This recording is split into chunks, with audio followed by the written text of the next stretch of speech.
If anybody lives in Idaho, you may want to consider this place. Idaho Central Credit Union, IQ. They have 60 branches and they have some also in the eastern part of the state of Washington. They charge you $10 to exchange, from $1 to whatever, they exchange foreign currency. There's still some people out there that just don't want Iraq to move forward because the status quo, the way it's going, they're making nothing but money by stealing money by the government.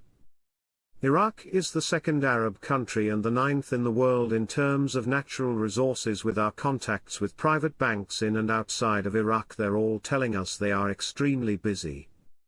They're all telling us that they're getting ready for you, Iraqi citizens. Why will Iraq become one of Trump's priorities in the coming period? Trump wants to work with Iraq to support stability and security. What do you guys think the reason is Trump wants Iraq safe and secure? Lol, could it be a revaluation? There's no redemption centers. None whatsoever. No one can prove to you they're a redemption center. Why will Iraq become one of Trump's priorities in the coming period? Urgent quote, Trump is planning major changes in the Middle East region, and therefore the region is entering a new phase, and Iraq will be at the forefront of these changes in terms of the security and economic reality. December 15th, I believe remittance auctions will cease, that may be the last you see of the dollar auctions. They're pushing towards getting rid of the illegal market smuggling. Article quote, Advisor to the Prime Minister Saleh confirmed again, that tightening the control over suspicious financial transfers reduces manipulation of the exchange rate, and the stability of the national currency. Cessation of these auctions of the dollar and the illegal trade, it's going to do wonders. That's their focus and they're not deviating. Parliament is so angry right now because they don't have the ability to steal like they used to. It's called profiteering. If the politicians cannot profiteer anymore off the currency, off of the exchange rate through the CBI, through the auctions, what are they going to do? Only two options, get lost or get along. The majority have decided to get along, but they have lost some. They're just stubborn people. Politicians that realize they have no more power in Parliament are leaving, by Sadr. They told us 2 weeks ago that the banking reforms were 95% complete and they expected it to be done within the next 2 weeks. So this may be an exciting weekend. As we get closer to the end of the currency auctions and switch over to the new international system at the end of the year, we read multiple articles on this subject matter. According to my CBI source, this is all part of a news campaign to inform the citizens to justify these very near-at-hand changes to the currency auction system. We can clearly see there are crooked politicians that do not want this change in the currency auctions to occur, but for Iraq it is time to shake the shackles of the sanctions, which by the way, have been over since December 2022. To progress further, we know that Iraq must change over their currency, and when they do it, part of the process is the revaluation. Question: have you heard how long we will have to exchange? We have heard from our boots on the ground Firefly, and our people there that it looks like it's going to be 10 years for you to exchange your currency back. Iraq is second in the Arab world and 9th in the world for possession of natural resources. Wow, 9th in the world, yet their currency isn't worth much.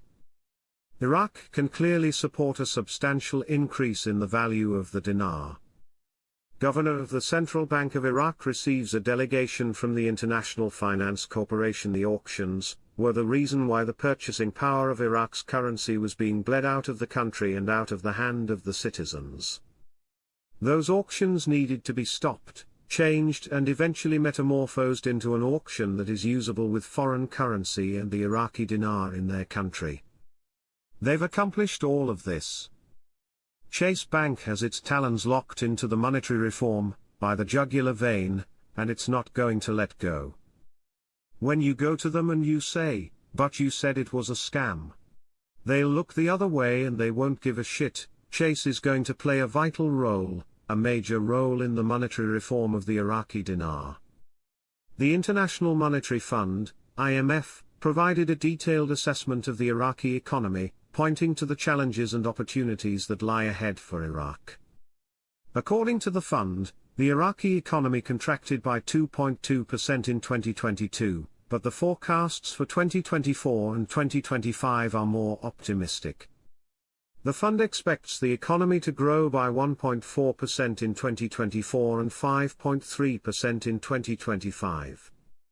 However, the fund warns that Iraq's financial situation remains worrisome, with the budget deficit expected to widen to 7.6% of GDP in 2024, compared to 1.3% in 2023.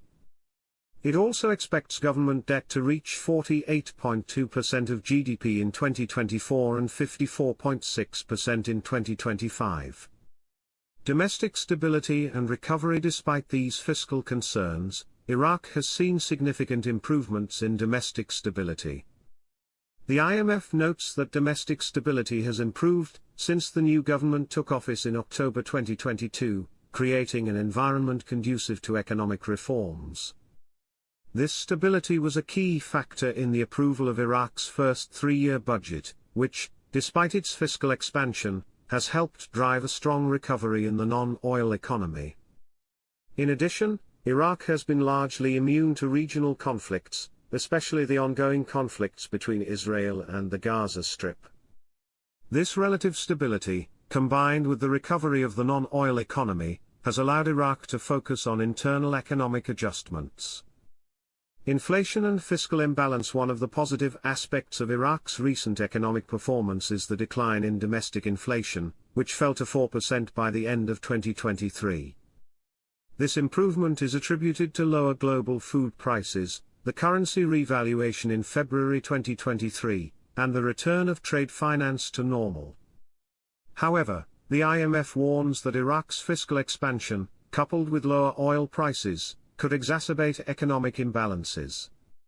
While the expected fiscal expansion in 2024 is expected to stimulate growth, it could lead to a further deterioration in fiscal and external accounts.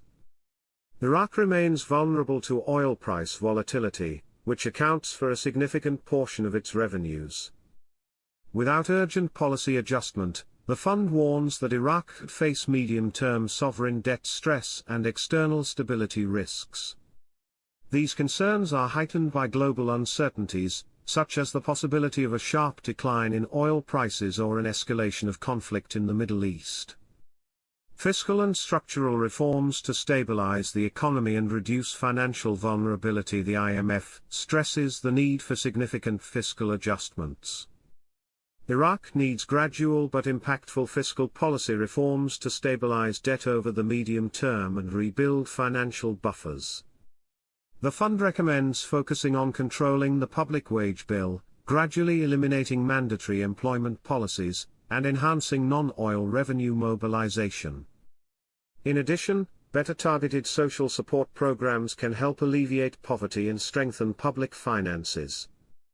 The fund also stresses the importance of implementing key structural reforms to support long-term economic development.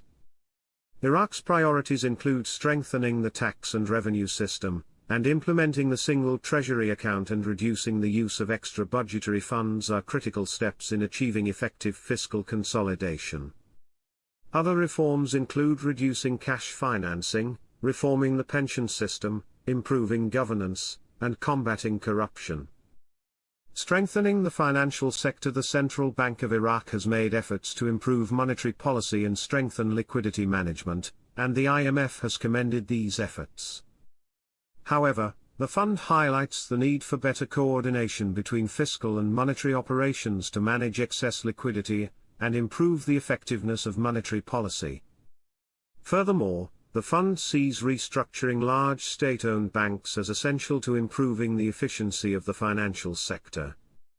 The fund urges continued modernization of the private banking sector by facilitating correspondent banking relationships, reducing regulatory uncertainty, and increasing competition among private banks. Unleashing the potential of the private sector. The future of the Iraqi economy depends largely on transforming its still underdeveloped